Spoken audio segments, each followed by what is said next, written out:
Welkom by vandag se erediens. Mag jy diep bewus word van die Here se teenwoordigheid wat by jou is en die Gees wat in jou is. Kom ons sluit ons oë en dan bid ons saam. Liefdevolle Vader, Here, seën ons saam wees op hierdie unieke manier vandag. Here, mag dit 'n wonderlike, mooi en geseënde dag wees. Here, mag elkeen van ons harte oopmaak sodat U Gees in ons kan werk. Here, mag ons dit wat ons vandag hoor deel maak van onsself. Mag ons bewus word dat dit wat in ons harte leef, ons dit na U toe mag bring. Here, ons bid vir elkeen wat U hulp nodig het. Mag U hulle omvou met 'n kombers van vrede. Mag U hulle behoed en bewaar en mag U hulle ondersteun. Here, dankie dat ons as 'n gemeenskap van gelowiges saam kan bid. Ons bid dit als tot eer en verheerliking van U naam. In die naam van God ons Vader, die Here Jesus Christus en die Heilige Gees. Amen. Genade, barmhartigheid en vrede vir julle van God ons Vader, van die Here Jesus Christus en van die Heilige Gees. Amen. Ons lees vandag saam vanuit Eksodus 17 vanaf vers 8. Toe die Amalekiete by die Refidim teen Israel kom veg het Moses vir Josia gesê: "Kies vir ons manskappe en gaan veg môre teen die Amalekiete. Dan sal ek op die top van die heuwel gaan staan met die kierie wat God my gegee het in my hand." Josia het toe gedoen wat Moses vir hom gesê het en hy het teen die Amalekiete gaan veg. Moses, Aaron en Hur het tot op die top van die heuwel uitgeklim. Solank Moses sy hand opgehou het, was Israel die sterkste, en wanneer sy hand gesak het, het die Amalekiete weer gewen. Maar Moses se arms het begin moeg word, hulle het toe 'n klip gevat en dit agter hom neergesit, sodat hy daarop kon gaan sit. Aaron en Hur het sy arms van weerskante af ondersteun, sodat sy arms regop gebly het tot sononder. En ek gaan net so ver lees, en dan sê vers 15 ook, Moses het 'n altaar gebou en dit genoem: "Die Here gee my die oorwinning." Tot sover ons skriflesing. U kan gerus by die huis die hele teksgedeelte gaan lees. En daarom wil ek vanoggend begin met dit wat Moses beleef het met sy arms wat moeg geraak het, met die tema van moeg. Ons tema vandag is moe hande. En ek wou vandag se preektema geskryf het as "Help my, ek is moeg." En ek besef toe, ek kan nie hierdie preektema so neerskryf nie, want wanneer mens regtig siels moeg is, dan weet mens nie eers op daardie stadium van jou moegheid hoe om hulp te vra nie. So ek kan nie sê, "Help my, ek is moeg" nie. En daarom is die preektema net vandag bloot eenvoudig: moe hande. En daarom bly Jesus se uitnodiging in Matteus 11 vers 28 die mooiste uitnodiging in die Bybel. Kom na my toe, almal wat uitgeput en oorlaai is, en ek sal vir julle rus gee. Want wanneer jy so moeg is, soos in moeg, dan kan ons slegs ons oë opslaan na die berge toe en vra, waarheen kom ons hulp vandaan? En ons weet, ons hulp kom slegs van God, ons Vader af. Een naweek terug het 'n doodse moegheid oor my gekom, 'n moegheid wat ek lank terug gevoel het. Dit het onverwags gekom, ewe skielik, sonder dat ek eers enige tekens daarvan gesien het of beleef het nie.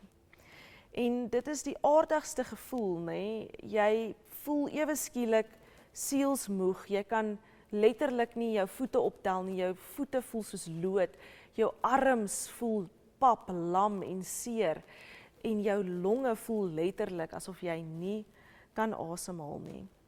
En die een dag rol in die ander dag in, en ek voel net nie beter nie.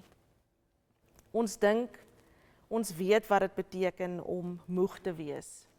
Maar die waarheid is dat daar baie verskillende soorte moegheid is. Dink byvoorbeeld aan die klank van moegheid. In ons ryk Afrikaanse taal het ons woorde wat nie net 'n toestand beskryf nie, maar dit fisies uitsig. Woorde soos ek sug, of ek hyg, of die dowwe plofklank wanneer jy net neerval van moegheid op jou bed. Dit is die klanknabootsing van 'n lyf wat leeg getap is. En daar is dan ook die fisiese moeg wat jy in jou lyf voel. Jy haal vlak asem, jou arms voel loodswaar, jy kan skaars hierdie arms of hierdie voete van jou oplig, jou lyf is seer, jou kop klop, jou voete is swaar, en elke tree is 'n reuse poging. Maar dan is daar ook hierdie veel dieper moegheid wat 'n mens kry, 'n moeg wat geen hoeveelheid slaap in 'n mens se lewe vir jou, of 'n goeie nagrus vir jou kan regmaak nie. Ons noem dit sielsmoeg. Dit is wanneer jy soggens jou oë oopmaak en jy is reeds totaal en al uitgeput, nog voordat die dag eers begin het. Agter hierdie geestelike uitputting skuil daar altyd 'n storie. Miskien is jy moeg van onsigbare dienswerk, soos daardie dae wanneer jy agter die skerms 210 pannekoeke vir 'n belangrike projek moet staan en bak. En min mense besef die fisiese tol wat dit op jou eis. Ander is weer moeg gebeklei teen dieselfde hardnekkige probleme, of 'n hartseer moeg, kwaadmoeg en teleurgesteld. En te veel van ons is hierdie soort moeg wat kom wanneer ons misgekyk word. Jy dra die wêreld op jou skouers, maar niemand sien dit raak nie. Israel het presies hierdie soorte moegheid in die woestyn leer ken. Geen roetekaart om vir hulle te sê waarheen moet hulle volgende gaan nie. Geen opgeboude voorraad van kos wat in hulle store was nie. Net God se voorsiening, dag vir dag. En onthou julle die manna in Eksodus 16, net voor hierdie teksgedeelte, elke oggend was daar iets wit en wat fyn was wat op die grond gelê het, en die volk het in verbasing die hulle Hebreëse woorde gevra, man, hoe? Daardie Hebreëse woord wat ons vertaal het as manna, is nie 'n handelsmerk of 'n resep nie. Dit is bloot 'n vraag wat vra, wat is dit? Wat is hierdie genade wat my vandag net vir nog een dag aan die lewe hou? God het nie voorsien sodat hulle môre nie meer bang hoef te wees nie. Hy het net genoeg gegee sodat hulle deur die dag kon kom en verder kon stap. Elke dag moes hulle opstaan en weer hierdie vraag vra, man, hoe? Wat is dit? So volg dan saam op die skerm, soos die woorde nou gaan opkom, en ons sê dit saam met die Israeliete hardop. Vader, gee ons vandag ons daaglikse brood. En toe, terwyl hulle so afgemat was, slaan Amalek toe in Eksodus 17. En weet julle hoe het Amalek geveg? Volgens Deuteronomium 25 vers 18 het hy nie soos 'n normale geveg man tot man van vooraf aangeval nie. Hy het in die geheim van agteraf gekom en diegene aangeval wat gesukkel het, wat agter geraak het, die heel swakstes wat agter geraak het en agter aan die geveg gestaan het. En dit is geen toeval dat hierdie wrede aanval direk langs die verhaal van Moses se moe hande opgeteken is nie. Die vyand mik altyd op ons swakste plekke. Hy slaan toe op die aand nadat jy deur die moeilikste tyd van jou lewe gegaan het, of op daardie oggend wanneer jy geweier het om uit die bed uit op te staan. Terwyl Yeshua in die vallei veg, Joshua in die vallei veg, staan Moses bo op die berg en bekyk dit wat gebeur. En in sy hand hou hy die staf van God vas, dieselfde staf wat van tevore die Rooi See oopgekloof het. En die patroon wat volg is eenvoudig, maar uitputtend. Solank Moses sy hande in die lug ophou en hierdie staf in die lug ophou, wen Israel. En sodra die staf of sy arm sak van moegheid, dan wen Amalek. En natuurlik, wat gebeur? Moses se hande begin om swaar te word. Die Hebreëse woord wat hier gebruik word vir swaar, is 'n baie interessante woord. Dit is die Hebreëse woord kaved. En hier is die teologiese rykdom van hierdie woord. Daardie presiese woordstam, kaved, kom van die Hebreëse woord af, van goddelike heerlikheid, kavod. Gewig en heerlikheid kom uit presies dieselfde plek uit. En is dit nie ironies van God se heerlikheid oor die algemeen nie, nê? Miskien is die ondraaglike gewig wat jy vandag dra, nie 'n aanduiding dat jy as gelowige misluk het nie. Miskien is daardie swaar kry juis die heilige grond waar God se heerlikheid jou lewe raak. Want kyk mooi na wie hier moeg word. Moses, die held wat die farao in die oë gekyk het, die profeet wat die see sien oopgaan het. Sy arms word swaar en hy kan eenvoudig nie meer nie. So kom ons bely ook hardop saam hierdie woorde. Selfs Moses word moeg, selfs die getroues word moeg, selfs ek mag moeg word. In plaas van dat God een of ander wonderwerk verrig het om vir Moses uit hierdie situasie uit te kry, kies hy doelbewustelik 2 mense om vir Moses te help, Aaron en Hur. En hulle help vir Moses in sy moegheid. Hulle gaan haal 'n klip sodat Moses kan gaan sit en dan gaan staan hulle weerskante van hom en hulle hou sy arms in die lug voordat die finale son sak. Die Hebreëse teks sê tamegu. Hulle het hom geondersteun. En is dit die tamegu wat ons ook in ons lewens nodig het nie? Hierdie handeling is nie 'n sekondêre toevoeging tot genade nie. Dit is hoe genade werk. Ons wag so gereeld vir genade as 'n donderslag uit die hemel, 'n skielike wonderwerk wat verligting sal bring.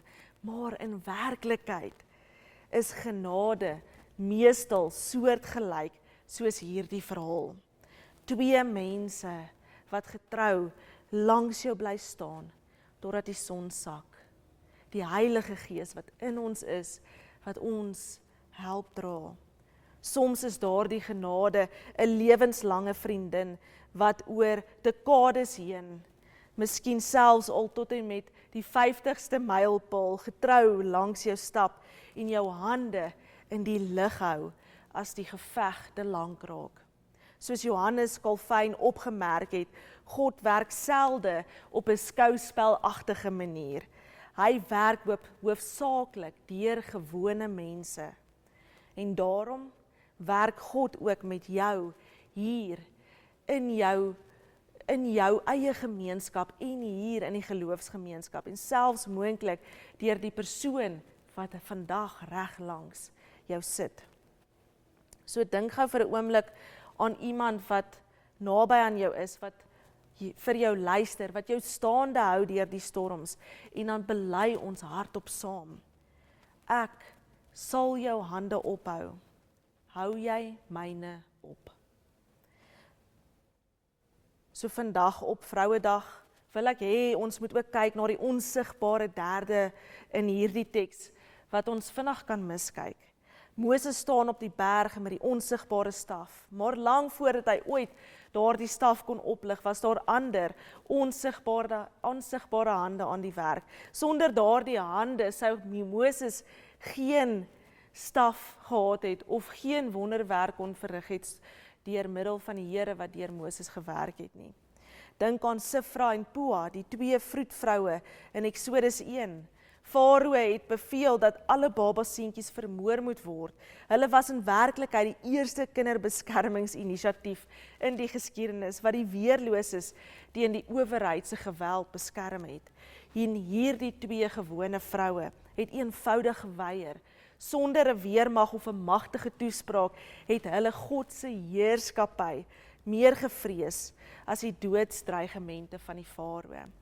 Dink aan Jochebed, 'n wanhopige ma wat met moe hande 'n mandjie van bissies gevleg het om hierdie seun aan die genade van die Nylrivier oor te laat en hom weg te gesteek het. Dink aan Mirjam, die suster wat as skildwag by die riete gestaan en wag het.